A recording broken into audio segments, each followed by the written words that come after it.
Hello guys and welcome back to another video. As you know, at least for me and at least here in Sweden, Bikepark season is now over and it has been for a couple of weeks. So I thought I'd make a list or a small little video talking about my best places to visit now when Bikepark season is over. And you basically have to go out in the woods instead and ride.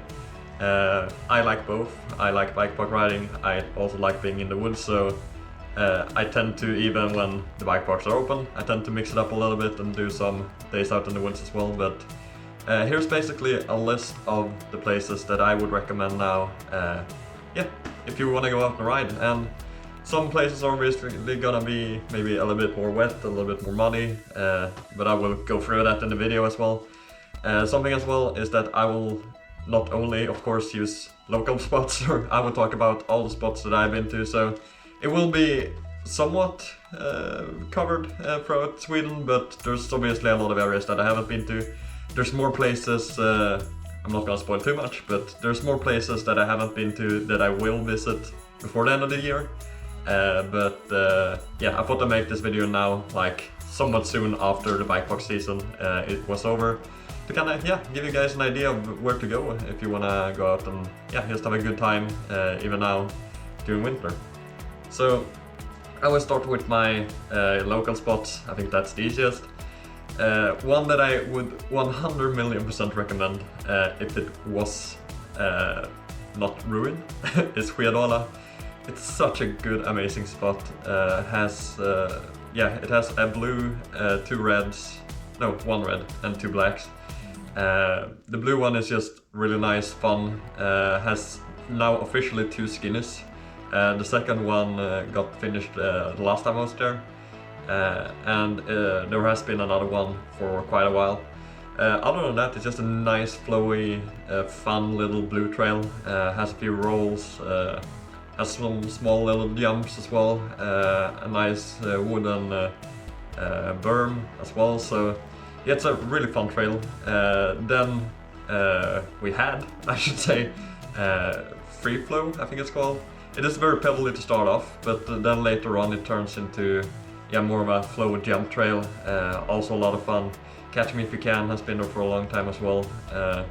Also a little bit pebbly to start off, but once it goes down it's really nice and flowy. It has a little rock roll, a few pretty big jumps, some of them that I am still too scared to fully send. Some more techy parts, steep little chute, and then it ends up with some nice flowy jumps once again. And the new black trail that, well, it was new, now it's ruined. It also has kind of the same rock roll that you can also drop. It then also has a few other small little drops, a few small little gap jumps. Just a really nice, fun place to visit, and one that I'm very fortunate to live close to it, but it's so sad that last time, basically they've done a lot of lumbering, and they basically went over like the half of the trails and like the middle section of those trails. So for the time being it's only the blue. At least last time that I was there, that was still like fully running, that didn't have any maintenance, like lumbering done on it. So I will keep you guys updated as soon as I know that it's back and running. So it's a place that I would highly recommend, but unfortunately for the time being now you can't ride there. Or well, you can ride the portions that are still there, but sadly it's a lot of it is ruined at the moment. But there are a few more local spots to where I live. Plönninge is another one. It's a newly opened one. It currently has two built by like the mountain bike club here in Halmstad, or well, close to where I live. One is a blue, or I think it's actually green, a green flow trail. One is like a small little up and down green flow trail. One is a blue, more tech trail. The mountain bike club is planning on building more, and they have a lot of other like paths mapped up. They basically just haven't started building them or finished them. But there are some local trails that some other people have built that are a lot of fun. It's 1 blue and 2 reds, and they are actually like the main reason why I go there. They're all tech trails. Has some fun little, there's some drops, there's a small little jumps, some technical bits as well. And that's the main reason I enjoy going there at the moment. Maybe the other trails will be a lot of fun once they're done, the ones that aren't at the moment. But I'm sure this place will evolve and get even more fun. But as of now, it's a good alternative, especially now when Skedala is not up and running. The last place that is like really local to me is Kungsbygget, and it's the same owners as Sportson. This place is open all year round. It does cost a little bit, it's not a lot at all, but be ready that you have to pay to actually ride here, so that you don't go and think it's free. But it is very cheap, and you will be able to, you will ride as much or as long as you want once you paid. It's a really nice place to go in my opinion. The blue/green flow trail is just a nice warm-up. It's decently fun. But it's mainly the 2 red trails and the 2 black trails that are fun. They're all like mainly tech. There are like jumps and stuff on some of them as well, but I would say the main type of trail is tech here, which is a lot of fun, just nice natural tech. This is a place that deals very well with wet weather, or like the winter weather as well, except for the flow trail, because it can get really soft if it's been cold and then warming up again. But the actual natural terrain actually deals with this winter weather really well, so this is a good spot to go during winter. There's a lot of pine trees as well, so you won't really encounter a lot of leaves, which is good as well. A really nice, good, fun spot to visit during winter time. But yeah, that's mainly my local trails. Moving on to Flottsbro. We have 2 spots there as well, as far as I know at least. First one being Ryssberget, and I've been there, I think it's 3 times riding, 2 times, 3 times, something like that. And the main reason why I've gone to Ryssberget every time has been the flow trail there. It's built by Rad & Develop, which is a company that builds mainly flow trails, I would say, but they are basically around in Sweden building trails out in the woods for people. They are building some Bikepark stuff as well, but I would say that they mainly build things out in the forest. When being asked, of course, by like the government or whatever. This flow trail is so much fun. I love this trail, and I love the little side hits as well, which keeps it interesting even as you progress. So every time I go there and I ride this trail, I remember how much fun it actually is. There are a lot of trails on trail forks as well, next to and around the flow trail. I think now, with more experience on trail forks, I will be able to find them easier. Basically, I found one the first time I tried it. I didn't really enjoy it, and then I basically thought that, well, if that's the other trails, then I might as well just stick to the flow trail. But I saw a video pretty recently of a guy riding Ryssberget and some of the other trails, and the other trails actually seem like a lot of fun. There's some jumps, there's some woodwork, so next time I go to Ryssberget, I will make sure that I check out some of the other trails and give them a second chance, because I felt like I just got unlucky with the one that I picked and just assumed that other ones would be the same. So I can't exactly recommend the other trails because I haven't ridden them, so I don't want to say too much, but by looking on YouTube, they look like a lot of fun, so that's something that I will do next time. But I highly recommend this flow trail, it's so much fun. I think it's pretty well maintained, so I think there won't be too many leaves even at this time of the year.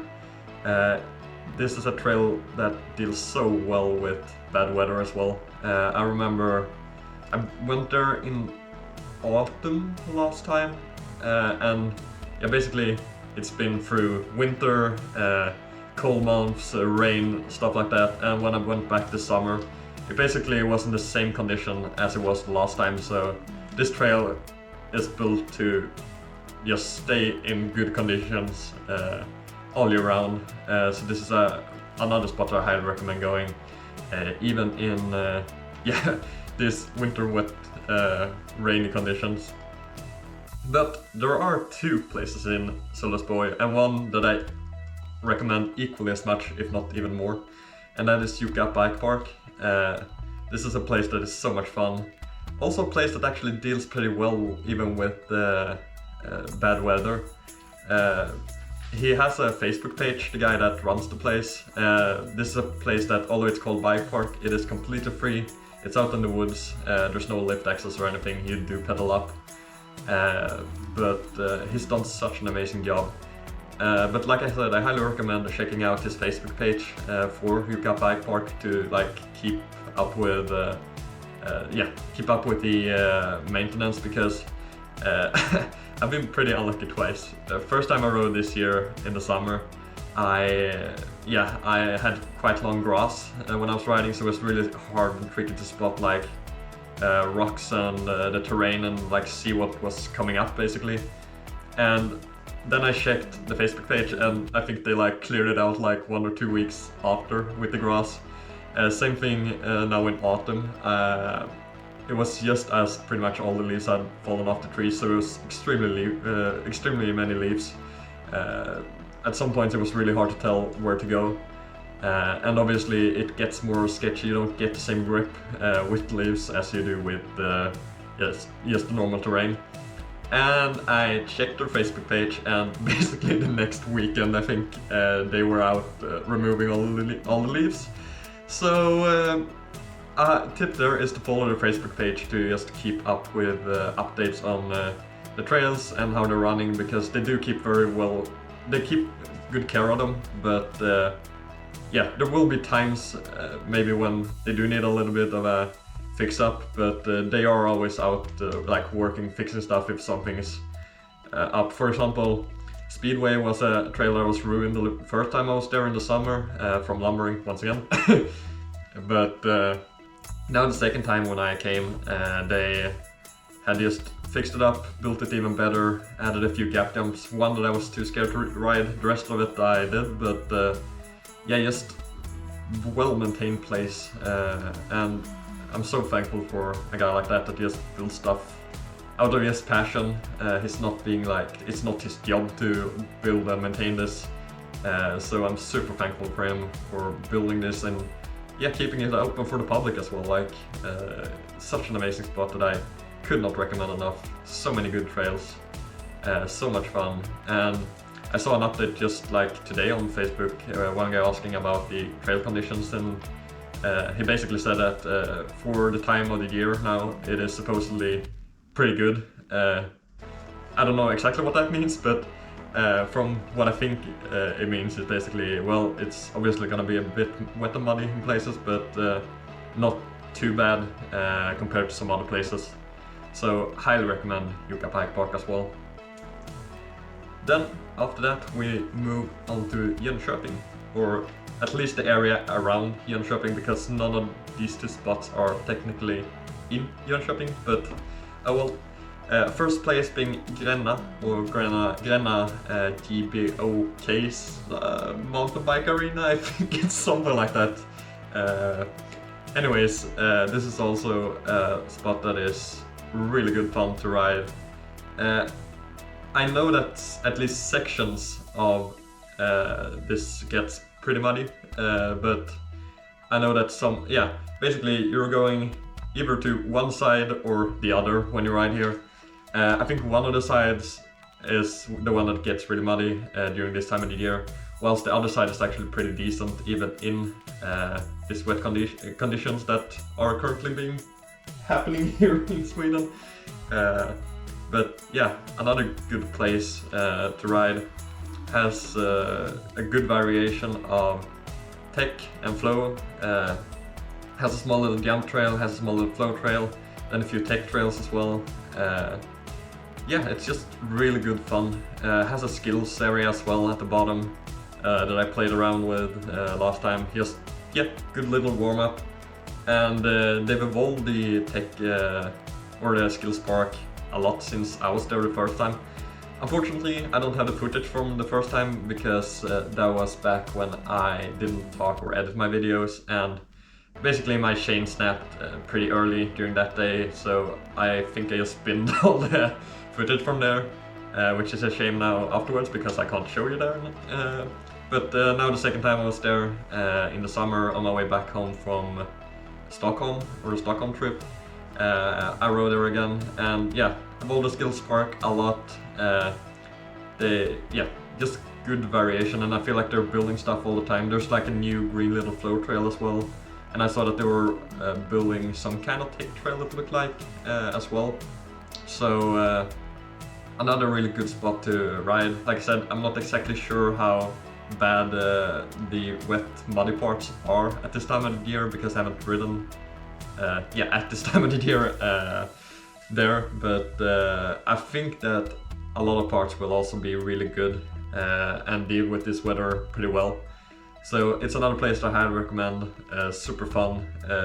Some of the tracks are really short, but it means that you can lap them and get comfortable pretty quickly because yeah, it's not a long climb, and yeah, you will do many laps and get comfortable right away. So fun little stop, and it's like right next to one of the main highways in Sweden as well, so it's a really good stop if you're like just driving by as well on your way or on your way home from something. That's pretty much what I did. My grandma lives close in Husqvarna, so I do have a spot to like, yeah, whenever I go to my grandma I can go there pretty easily. But in this case, for example, when I went the last time, it was on my way back home from Stockholm. It was just a nice little stop because it was pretty much halfway home, so it was nice just to get out and just not sit for like 5-6 hours or whatever it takes from Stockholm back home to me. So yeah, good little spot, highly recommend it. The second one that I also like included in Jönköping because it's really close, it's just outside, is Bankeryd and Sportson Bikepark. Once again, the Bikepark is in the name, but there's no lift, there's no personal you climb up, and yeah, it's another good spot. This is also a free spot that you can go whenever you want. This is also like a little bit half and half because the wooden section or the wooden trails that are, yeah, basically it is an old, very tiny ski hill. And some of the trails are on the old ski hill, and some of them are on, or like next to it in the woods. The ones in the woods, I know that they get wet pretty quickly, and I know that it takes a while for them to dry up. So I'd assume that if you go there, you will be expecting to be quite muddy, at least on those trails. But the ones out on the ski slope, since there are more in the open, there's no trees, they do tend to dry up a little bit quicker. So I think they will deal with the winter quite well.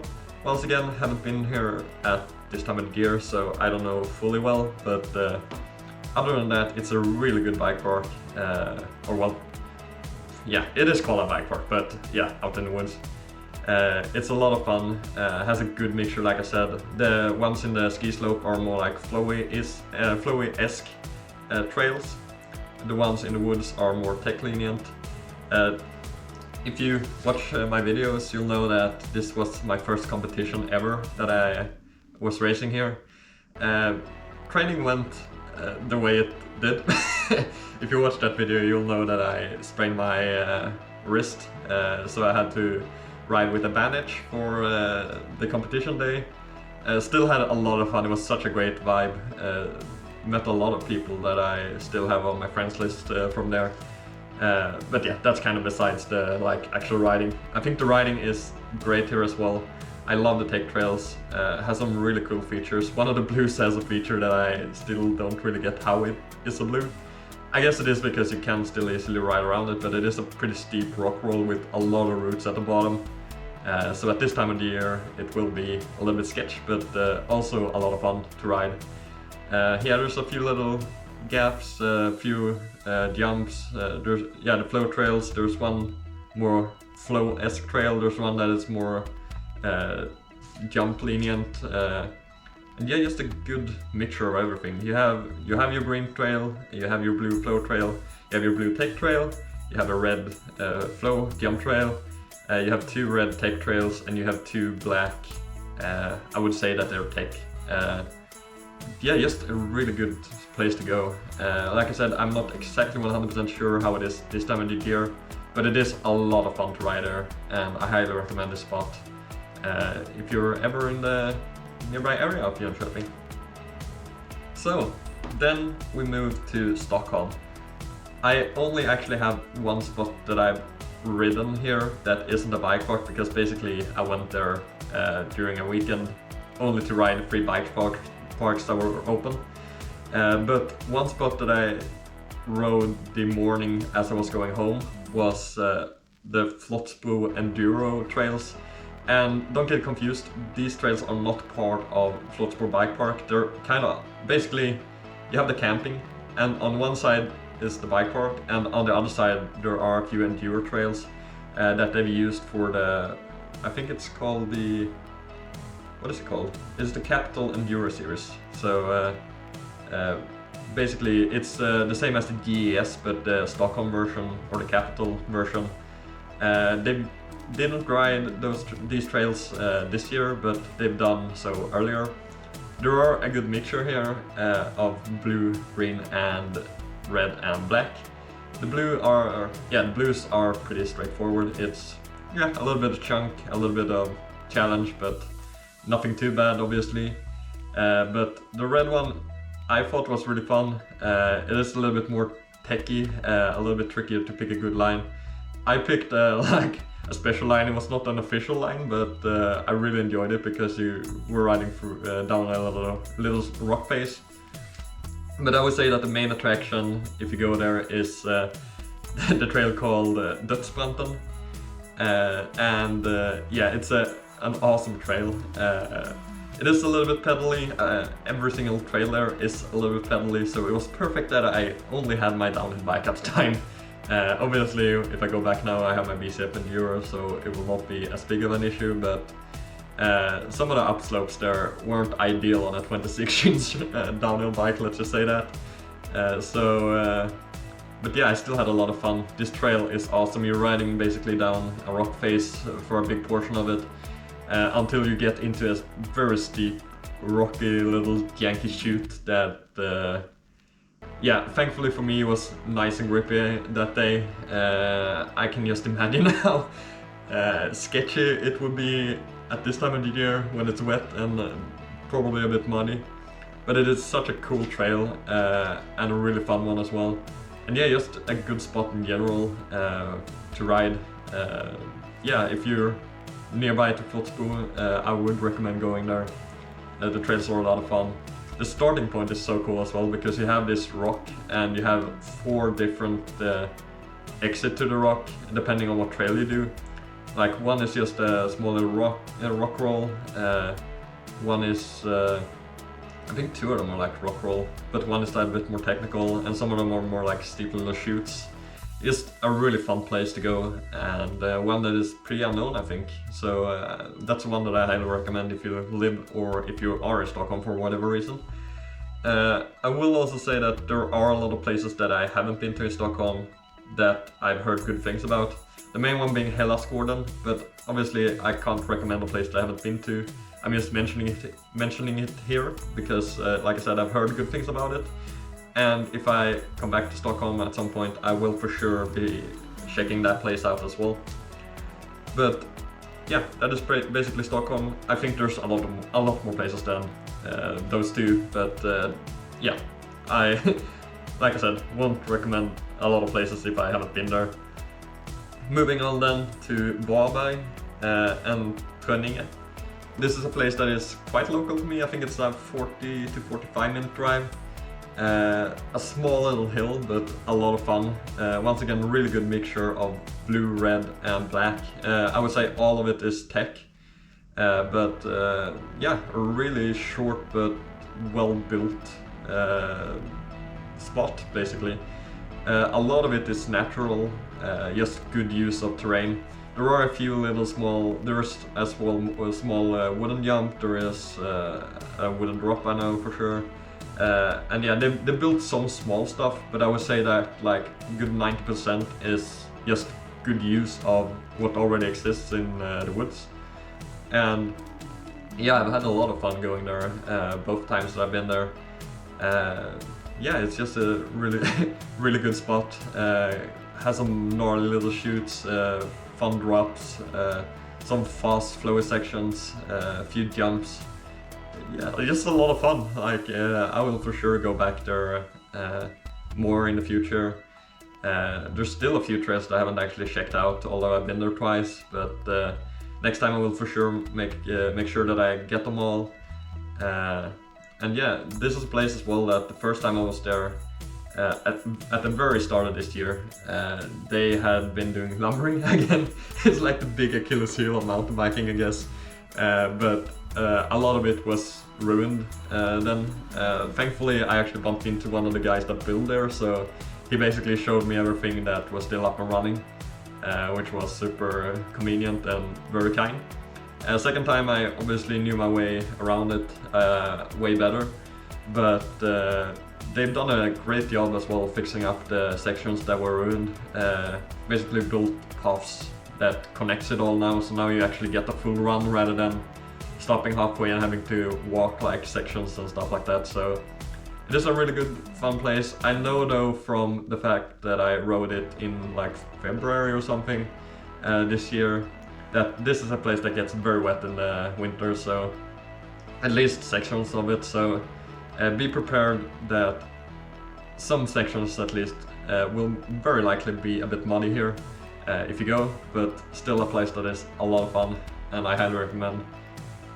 And yeah, as well, like most places will be somewhat wet, somewhat gnarly in this time of the year, but obviously yeah, spots deal with it differently. Some actually still run pretty well, some don't.